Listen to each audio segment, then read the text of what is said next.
Hey everybody, welcome to The Factory and our expert series for August 2025. My name is Frederick and we're joined by Stephen Saunders, who will be talking about how to ask better questions. Stay for the good conversation, enjoy a couple of donuts, and now I'll move the floor over to Stephen. Welcome, Stephen. Thank you. Alright, so the topic of this presentation is how to ask better questions. The subtitle, The Power of Truly Seeing People, I think through questions is how you understand people, the world, and yourself. But why am I talking about questions? One, I've always been fascinated by the power of the question, to learn and to understand and to see others, but also I think through asking questions and understanding things you can understand yourself better. And so by asking questions of the world and of other people, you get to know who you are. And then I have a podcast called Through the Diff where I am actively working on getting better at asking questions.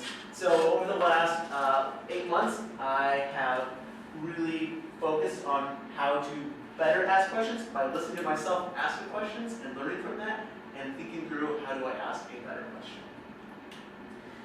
So why questions matter? Questions are how we learn, we connect, we grow, we understand ourselves and others. If we don't ask questions, it is very hard to understand something. All you get is the information that is given to you, but generally the information that you just get is not enough, and you have to ask questions. Even like in a school environment where someone's teaching you something, to truly understand it, you have to connect the dots. Connect the dots usually involves a question. But one of the coolest things about questions is that I think questions can serve as an act of love. Every good question says, I see you, or I value you. And I think one of the base things as a human is we want to be seen, and we want people to see us. Which is why I have a picture of the War Boys up there, because one of their lines that they yell all the time is witness this when they do something cool, because all they want to do is stand out from the crowd. They want to be seen. They want something more than just being a part of this huge group of people that kind of all look the same. And to witness other people and to see other people, you have to be able to ask questions. Empathy has to be at the core of asking questions, not just curiosity. It's easy to ask questions that you're interested in, but then it's easy to become just kind of a morbid question asker, where if you pair empathy with the question, you are stepping into the other person's world and you can understand their answer to that question a lot more. So I want to talk about the mindset behind great questions. So how do we get into the place where we can become better question askers, and what kind of mindset do we need to have? I think something that is important to point out is you can always get better. The goal is not to ask the perfect question. If you try to ask the perfect question and you're thinking about this all the time, you become obsessed then with trying to figure out what your question is going to be. It's better to let go of that and just say, this is something that I can learn over time, and I'm going to ask the best question I can right now, and I'm going to learn from that. It takes a lot of soft skills to learn about question asking. It's very hard to get data points that says this is a good question, this is a bad question, because oftentimes the difference between a good question and a bad question has to do with who the person is, the information they are giving you, how open and they are to answering said question.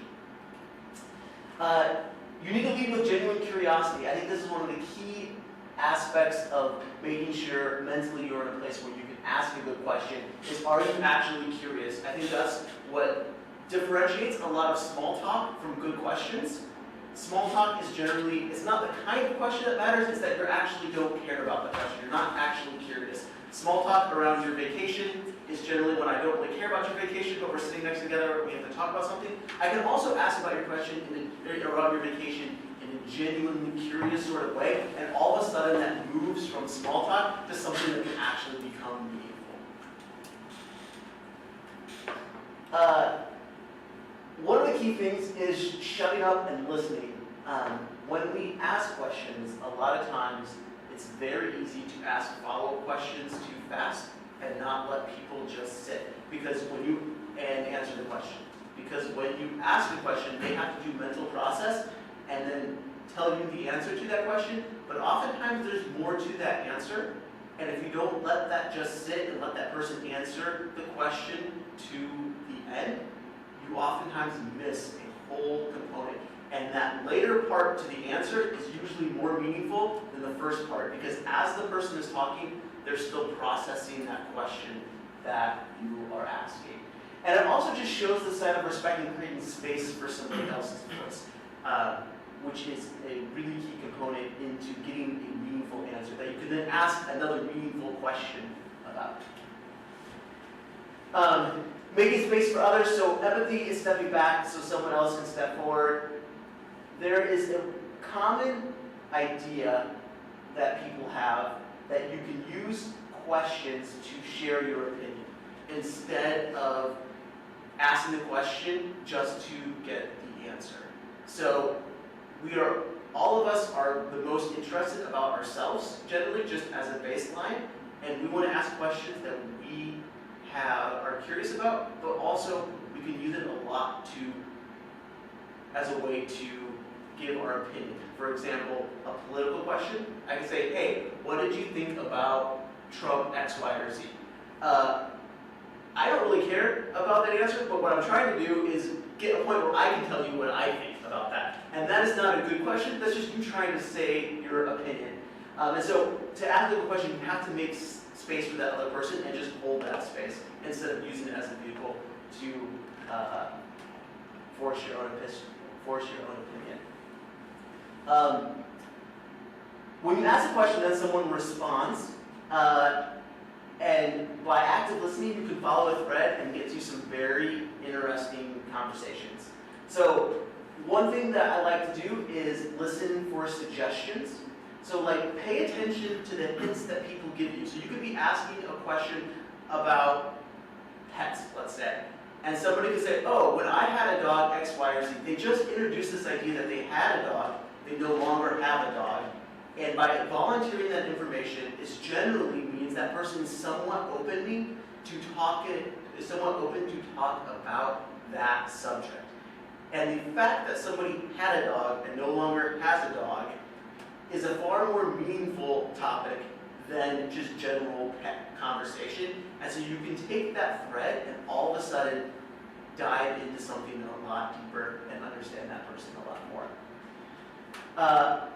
Ask, don't presume. A lot of times it's easy to follow up on questions with an assumption that you are presuming an idea or a state. So somebody could say, oh, I had cancer. A very easy thing to be like, oh, that must have been really hard, or how hard was that? You have no context of if it was hard or not hard, and you're making an assumption. And so it is better to not assume and try to figure out how to word a question where they have the opportunity to say that something was hard or how they moved through something instead of assuming that that person experienced it the way that you would have experienced it. Go deeper, not wider. This is something that I've been working a lot on. So stay with one thread long enough to uncover the real meaning. I think there are times, especially when I feel like the conversation is getting uncomfortable, let's say somebody brings up this idea of cancer, all of a sudden that can be a very uncomfortable place to sit, and my tendency is to move the conversation onto something else. And when a conversation feels like it's dying out, oftentimes it's like, let's pivot the subject into a new subject, instead of saying, actually, is there a point that I can go deeper on this subject? Like maybe the conversation is dying out because I need to go deeper, not that I need to move the conversation somewhere else.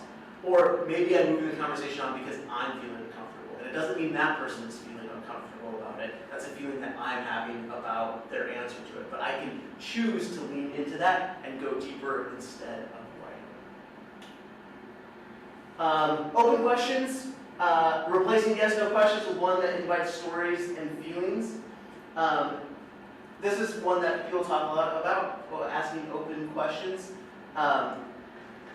But the reason why open questions are a good question to ask, I think is a lot of times misunderstood. People assume it is because it allows the person to answer with more than just yes or no. But really the goal of the open question is it allows the other person to control the story.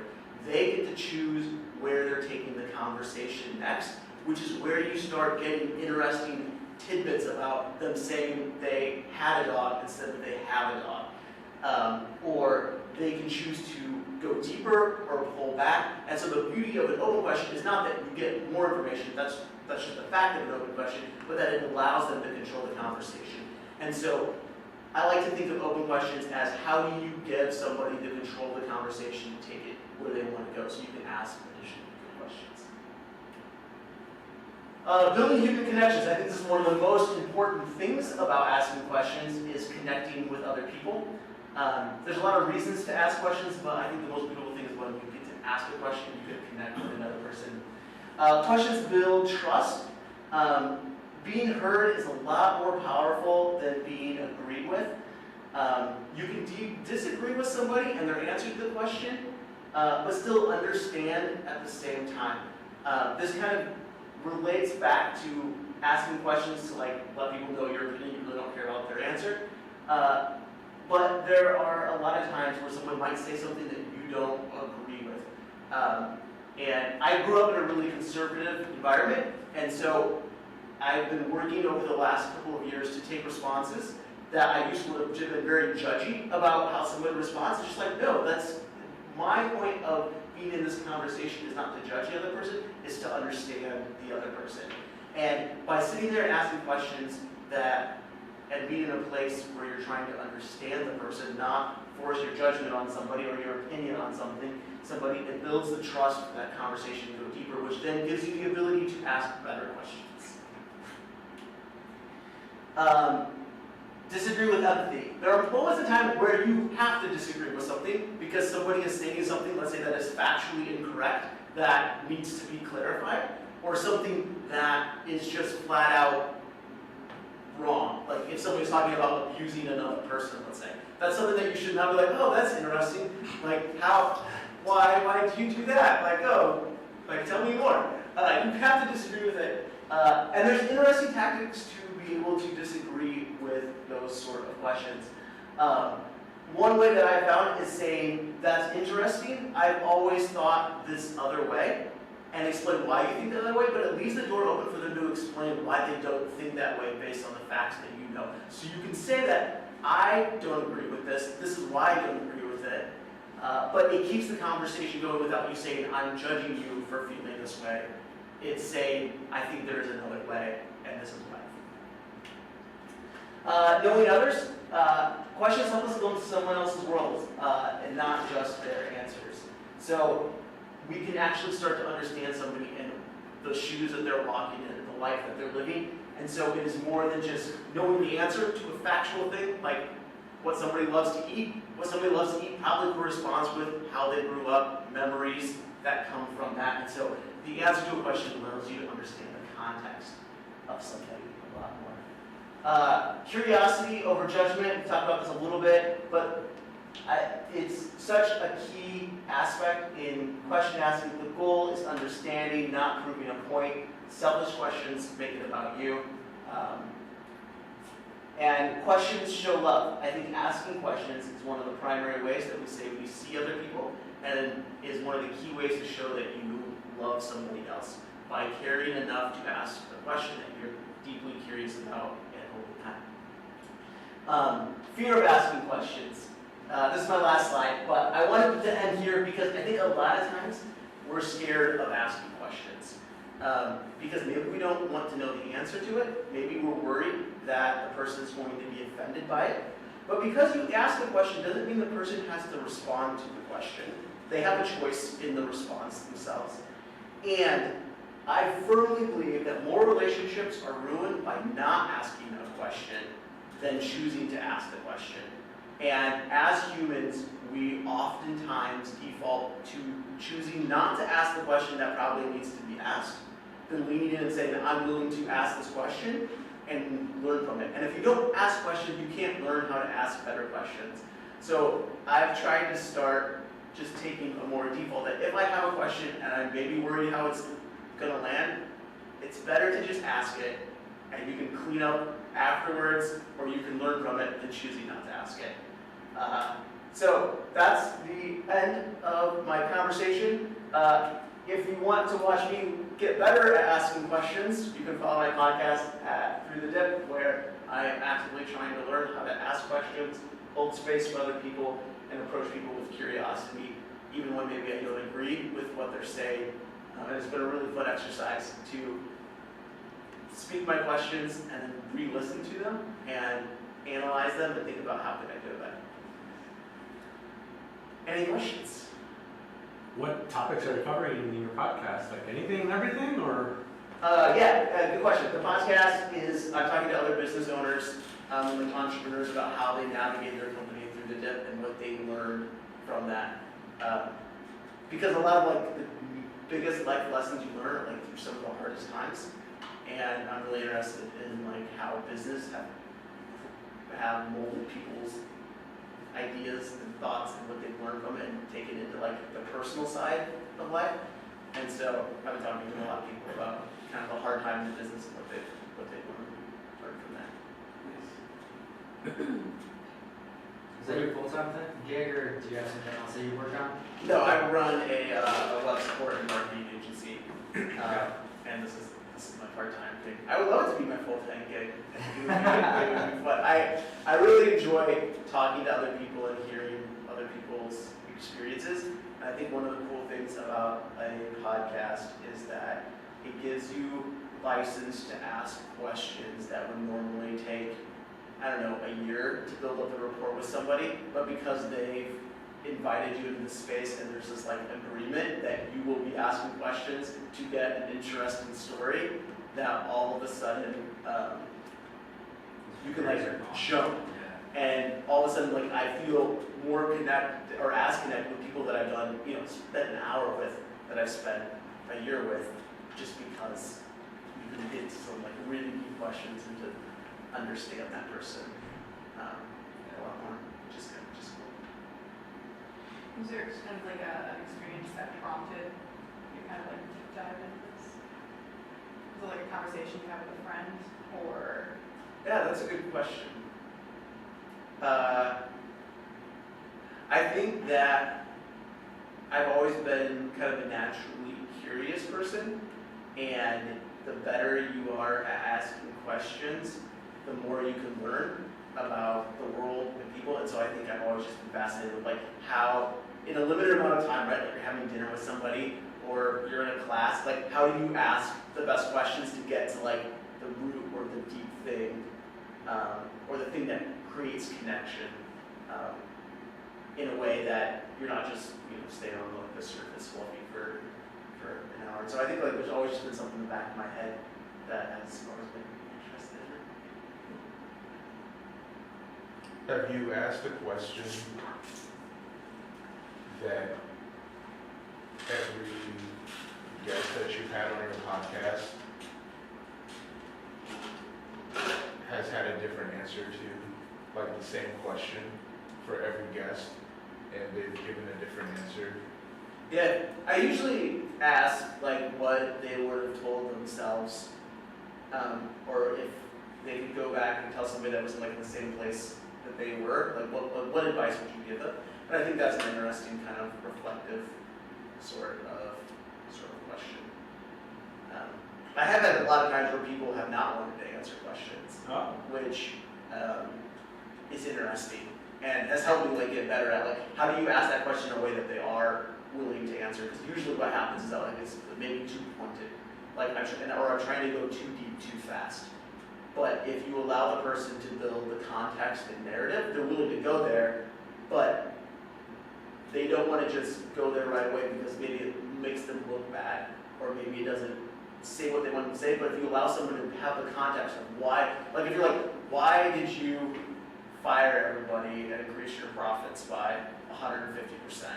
Like that's kind of mean and rude.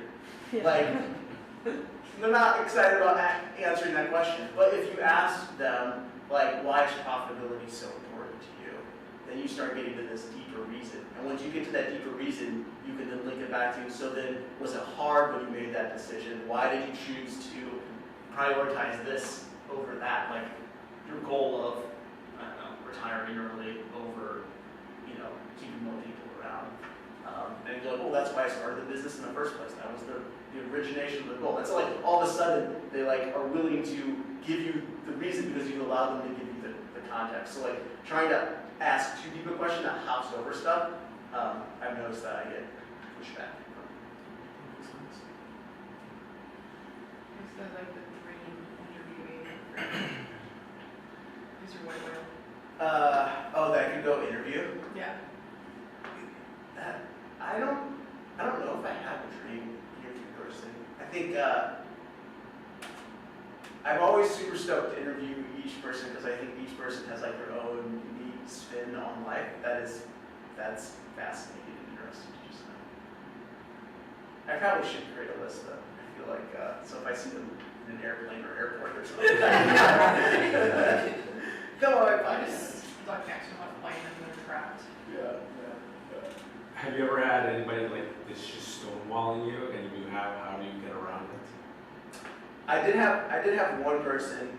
So the whole podcast is about how do you get through this dip. And this person that was interviewing had 5 different business partners that he's gone through. And so I wanted to talk about that, especially the last one, because that was like kind of when his company was the biggest and kind of like the hardest breakup. And so that's why I wanted to do the podcast with him. And he was like, I don't want to talk about that. I'm just like, well, that's why I'm here. I remember talking. It's like, well, like for like legal reasons, like I signed all this stuff, and I don't think I can talk about it without disparaging this person. And so in that case, like I ended up not doing the podcast. We finished recording, and then I never released it. It was just like this isn't a good story. So I think there's some stonewalls like that where like you just can't get around because someone's just like I'm drawing this hard line, and I don't want to be in a place where you're pushing people to go past the line that they're not comfortable with. The goal is that how do you make them comfortable to talk about the thing, not how do you push them into being uncomfortable. But I think like where other people have stonewalled me, I've generally backtracked the conversation to a place that feels safe, and then kind of like I was saying earlier, like slowly build back into that because I found oftentimes that stonewall just because you're trying to jump too fast. You're trying to get to something before they're ready to get there. When was the last time you were asked a question that you could not answer during that conversation? Like in the podcast? Or in the podcast, or in your business, or just in your day-to-day? When were you last asked a question that you could not give an answer during that conversation, but you may have reflected on it, hours later, days later, and said like, oh, here's my answer. Yeah. I think I'm actually kind of a bad question answerer. And that's partially why I think I like asking questions, because if I'm the one asking questions, then I don't have to answer the question. That's something that I've realized about myself. But there has been situations where people have asked questions, and the context is not the right place to answer that question because of who's around.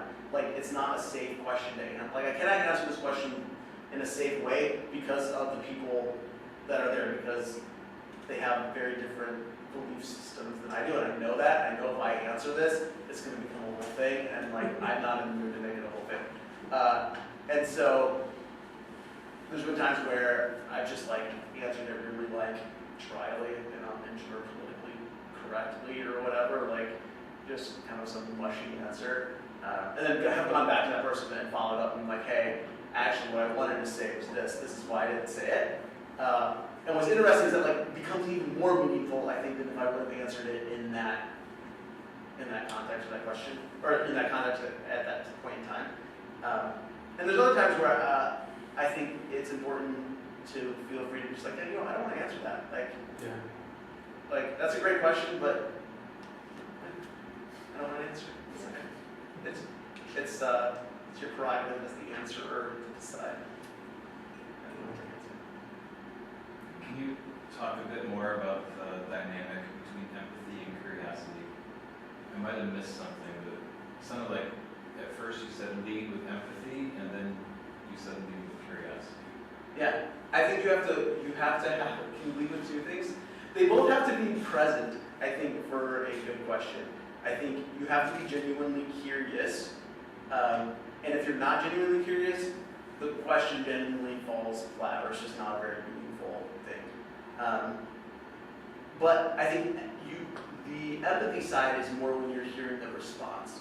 So like when somebody is responding to that question, you don't know what that response is going to be, but I think as the question asker, you are asking somebody to be vulnerable, and therefore your responsibility is to take whatever they say with empathy and hold space for that answer. Do you think that comes naturally to you, or is that like the empathy part? Does that have to be learned? How to feel that? I've had to learn a lot of empathy. I feel like that's something that I'm still learning. Is like how to be truly empathetic and willing to feel what somebody else is feeling about something that I don't. Because like empathy requires you to feel uncomfortable. If somebody's feeling pain, if somebody's feeling whatever, joy, happiness, maybe at the expense of you or whatever, like it's the ability to step into that person's feeling and being able to like hold that and resonate with that. And to do that can be challenging and difficult at times. And it's something that I think I've historically been poor at, but I feel like I've gotten a lot better. There's been several moments where in the last year where I've been able to cry with people, which is something that like I've never really been able to do. But as I've been just like trying to absorb that person's emotions, all of a sudden you can step into that place. And so I think like that's like a real tangible sort of way. A practical example of that is like my mom's from LA, and so the LA fires like burned down like her school and like a lot of her neighborhoods. She doesn't live there anymore. And so I was talking to her on the phone, she was just kind of crying about it. And I think like historically I would have been just like, that's so old. Like you haven't been to that school since you were in elementary school. Like it does, like just get over it. Like it's like you're not there in the fires. Like I get it, like your house burned down. But instead of just like, no, like those are memories that can no longer be visited. Like I think she always had this idea that she could go back to this place and see it again, and it was always there, and then all of a sudden it's not there anymore. And being able to step into that with her and cry about that over the phone as we were talking about it, I think is like shows that like empathy is something that can be learned over time.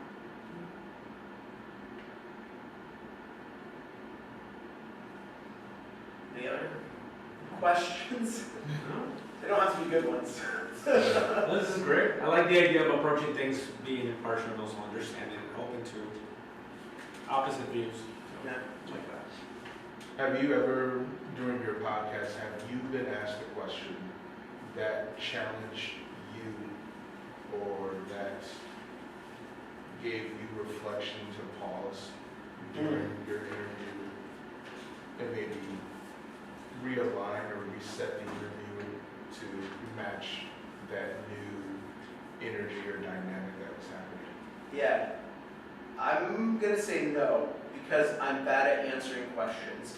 And so when people ask me questions, I instantly, especially in the podcast sense, it's like, I'm there to ask you questions. Right. And then they all of a sudden turn the conversation around and they're asking me stuff. Yeah. I'm just like, no, what am I here for this? Whose podcast is this? And I think before I can get to what you're saying, Frederick, like where it's like shifted or done something meaningful to me, I have to learn to become more open to people asking me questions and being vulnerable back to them. Like I think one of the big weaknesses of this podcast right now is that I am not very vulnerable on the podcast.